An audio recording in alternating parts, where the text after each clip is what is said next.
Hello friends, welcome back to Guna Roopa vlogs. ఈరోజు మీకు అరుణాచలంలో గిరి ప్రదర్శన గురించి ఇన్ఫర్మేషన్ షేర్ చేయాలనుకుంటున్నాను. మాకు టెంపుల్ దగ్గర రూమ్ దొరికింది. ఇక్కడ రాజగోపురం దగ్గర చాలా రూమ్స్ ఉంటాయి, అక్కడ మనకి చాలా దొరుకుతాయి. ఈ అన్నమలై గెస్ట్ హౌస్లో మాకి 2500 ఛార్జ్ చేశారు 6 మెంబర్స్కి. ఇందులో మాకి 3 బెడ్స్ ఉన్నాయి, 1 సింగిల్ బాత్రూమ్ ఉంది. కానీ చాలా బాగుంది. కానీ మనం ఒక నైటే కదా ఉండేది, మనకి అడ్జస్ట్ అవుతుందన్నమాట. మాకు ఈ రూమ్ నుండి రాజగోపురం వ్యూ బాగా కనిపించింది, చాలా బాగా అనిపించింది. మాకు షేరింగ్ కాబట్టి కొంచెం మనకి తక్కువ పడుతుంది కాస్ట్. ఆ తర్వాత మేము డిన్నర్కి వెళ్ళాము. ఇంకా పూజ సామాగ్రి మనం ఇంటి దగ్గర నుంచి క్యారీ చేయాల్సిన అవసరం లేదు, మనకి అన్నీ ఇక్కడే దొరుకుతాయి.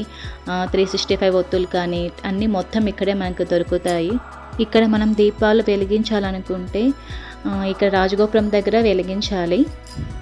ఇక్కడ దీపం వెలిగించి తర్వాత మనము గిరి ప్రదర్శనకి స్టార్ట్ అవ్వాలి. రాజగోపురం నుండే గిరి ప్రదర్శన స్టార్ట్ చేయాలి. ప్రదర్శన మొత్తం 14 కిలోమీటర్స్ ఉంటుంది. యాక్చువల్లీ 3 to 4 అవర్స్ పడుతుంది, కానీ మాకైతే 5 అవర్స్ పట్టింది. మనకి గిరి ప్రదర్శనలో 8 శివలింగాలు ఉంటాయి. ప్రతి ఒక్క లింగం దగ్గర మనం దర్శించుకుంటూ వెళ్ళాలి. వాటినే అష్ట శివలింగాలు అని అంటారు. ఫస్ట్ ఇంద్రలింగం దర్శించుకోవాలి. ఇందాక మీరు చూశారు కదా, ఆ ప్రతి ఒక్క లింగం దగ్గర నేను దీపాలు పెట్టుకుంటూ వెళ్ళాను. ఇలా ఫ్రెండ్స్తో కలిసి వెళ్తే మనకి అంత బోర్ అనిపించదు, హ్యాపీగా వెళ్ళొచ్చు. ఓం నమః శివాయ. మహాదేవ శంభో శంకర, మహాదేవ శంభో శంకర. ఓం నమః శివాయ.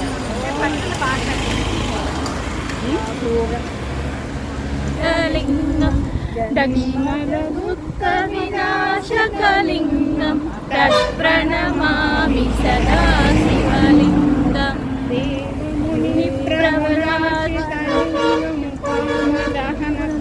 కరుణాకరలింగం రావణదర్ప వినాశకలింగం తత్ప్రణమామి సదా శివలింగం.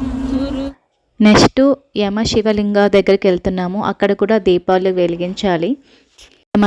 కొంతమందికి నడిచేదానికి ఓపిక లేకపోతే ఆటోలైనా తిరగొచ్చు. యాక్చువల్లీ నైట్ 9:30 వరకే ఓపెన్ ఉంటాయి, ఆ తర్వాత క్లోజ్ అవుతాయి టెంపుల్స్. కానీ మనం బయట నుంచి దర్శనం చేసుకోవచ్చు. ఇక్కడ అక్కడక్కడ ప్రసాదాలు కూడా మనకి పెడుతూ ఉంటారు. మనకి వాటర్ ప్రాబ్లం కానీ టాయిలెట్స్ ప్రాబ్లం కానీ అలాంటివి ఏమి ఉండవు, అన్నీ మనకి అవైలబిలిటీ ఉంటాయి. ఇక్కడ అక్కడక్కడ షుగర్ కేన్ జ్యూసులు కానీ కోకోనట్ వాటర్ కానీ లైమ్ వాటర్ కానీ మనకి అన్నీ అవైలబిలిటీ ఉంటాయి ఇక్కడ. మేము నైట్ 8:30 స్టార్ట్ చేసాం గిరి ప్రదర్శన. నైట్ అయితే చాలా కూల్గా ఉంటుంది కాబట్టి మనకేమంత టైర్డ్ అనిపించదు. డే టైం అయితే కొంచెము టైర్డ్ అనిపిస్తుంది, ఎందుకంటే మనకి సన్లైట్ ఉంటుంది కాబట్టి, అలాగే మనకి కాళ్ళు కాలుతాయి కాబట్టి కొంచెం కష్టంగా అనిపిస్తుంది. నేను 8 శివలింగ అని చెప్పాను కదా, అవి ఏంటంటే ఇంద్ర శివలింగ, అగ్ని శివలింగ, యమ శివలింగ, నైరుతి శివలింగ, వరుణ శివలింగ, వాయు శివలింగ, కుబేర శివలింగ అండ్ లాస్ట్ వన్ ఈశాన్య శివలింగ. నేనైతే ప్రతి ఒక్క శివలింగం దగ్గర దీపాలు వెలిగించుకుంటూ వచ్చాను. ఇక్కడ పౌర్ణమి రోజు అయితే తిరిగేదానికి గ్యాపే ఉండదు. మిగతా టైంలో అయితే కొంచెం మనకి స్పేస్ ఉంటుంది, బాగా ఫ్రీగా తిరగచ్చు. ఇక్కడ చూస్తున్నారు కదా రూట్ మ్యాప్, మనం ఈ రూట్ మ్యాప్ ఫాలో అవుతూ మనము నడచాలి. ఈ రూట్ మ్యాప్ ఫాలో అవుతే మనకి ఈజీగా అనిపిస్తుంది, లేకపోతే మనకి రోడ్స్ కన్ఫ్యూజ్ అవుతాము. మనకి ఇక్కడ సూర్యలింగం అలాగే చంద్ర శివలింగం కూడా ఉంటుంది, అవి కూడా మనం దర్శించుకోవాలి. యాక్చువల్లీ బెంగళూరు నుంచి అరుణాచలంకి 210 కిలోమీటర్స్ ఉంటుంది. మాకైతే 4 అవర్స్ పట్టింది. మేము ఆఫ్టర్నూన్ 2కి బయలుదేరంటే 6 కల్లా రీచ్ అయ్యాము. ఇక్కడ మనకి పౌర్ణమి రోజు మాత్రం వెహికల్స్ అలో చేయరంట, మిగతా టైంలో వెహికల్స్ అప్ టు 10 o'clock వరకు తిరుగుతూ ఉంటాయి. కానీ నైట్ టైం చేస్తే కొంచెం మనకి పీస్ఫుల్గా అనిపిస్తుంది కంపేర్ టు డే టైం. మనకి ఇక్కడ రుద్రాక్షలు ఎక్కువ కనిపిస్తాయి, అలాగే బిలోపత్రి చెట్టు, అలాగే రుద్రాక్ష చెట్టు కూడా ఉంటాయి ఇక్కడ. నేనైతే పూజా సామాగ్రి ఇంటి దగ్గర నుంచి తెచ్చుకున్నాను. మేమైతే దేవుని పాటలు పాడుకుంటూ వెళ్ళాము. నిర్మల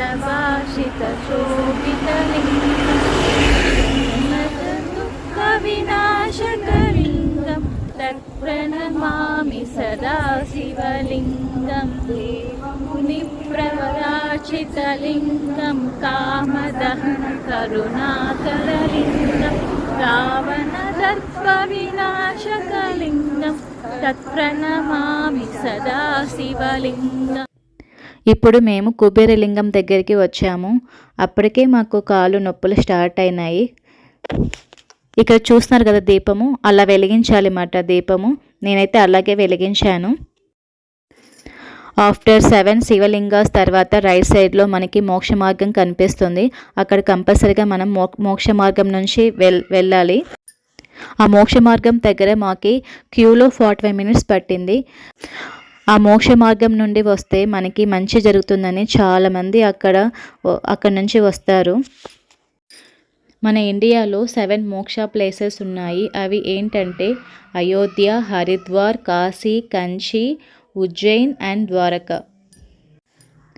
ఫైనల్గా అర్లీ మార్నింగ్ 2:30కి మేము రీచ్ అయ్యాము. మాకైతే 5 అవర్స్ పట్టింది. అక్కడ మోక్ష మార్గం దగ్గర కొంచెం టైం తీసుకునింది. ఈ కార్తీక మాసంలో గిరి ప్రదర్శన చేస్తే మనకి మంచి జరుగుతుందంటారు. కానీ మిగతా టైంలో కూడా చేయొచ్చు. మనకు ఒక ఫీలింగ్ కార్తీక మాసంలో చేస్తే మంచిదని. అంటే కార్తీక మాసం మనం శివుని పూజిస్తాం కదా ఎక్కువగా. గిరి ప్రదర్శన అంతా అయినాక మనం రాజగోపురం దగ్గర హారతి ఇవ్వాలి. తర్వాత రూమ్కి వెళ్ళి ఫ్రెష్ అప్ అయ్యాము. అర్లీ మార్నింగ్ 5 o'clockకి క్యూలో వెళ్ళాము దేవుని దర్శనానికి. మాకైతే 4 అవర్స్ పట్టింది. కార్తీక సోమవారం కాబట్టి అంత టైం పడింది. మామూలుగా అయితే అంత టైం పడకపోవచ్చు.